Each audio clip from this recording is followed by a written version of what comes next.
रावणाने जळताना हसून गर्दीकडे बघितलं. रावणाने जळताना हसून गर्दीकडे बघितलं. तपासा स्वतःच्या चारित्र्याला मोठ्याने विचारलं.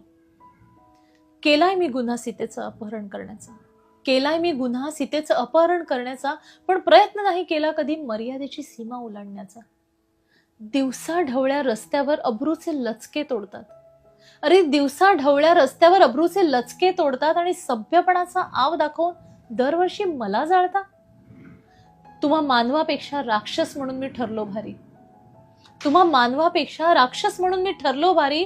केला नाही अपमान सीतेचा कधी माझ्या दारी. हुंड्याच्या लालसेपोटी तुम्ही हजारो सीता जाळल्या.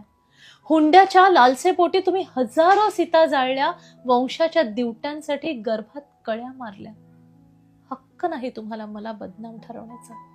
हक्क नाही तुम्हाला मला बदनाम ठरवण्याचा. प्रयत्न करा तुम्ही स्वतःचं चारित्र्य सुधारण्याचा. तुमच्या समाधानासाठी ना दरवर्षी मला पेटवा. तुमच्या समाधानासाठी दरवर्षी मला पेटवा. पण पेटवण्याआधी तुमच्यातला राम मला दाखवा. पेटवण्याआधी तुमच्यातला राम मला दाखवा. खरंच कधी काळी जर रावणाने असं गर्दीला संबोधून म्हटलं की तुमच्यातला राम दाखवा, तर खूपच पंचायत होईल ना. खरंच आपल्यातला राम शोधण्याची गरज आहे. आणि राम शोधणं म्हणजे काय हो? ज्या रामाला आपण भजतो ना, त्याच्या गुणांना घेणं म्हणजे राम शोधणं.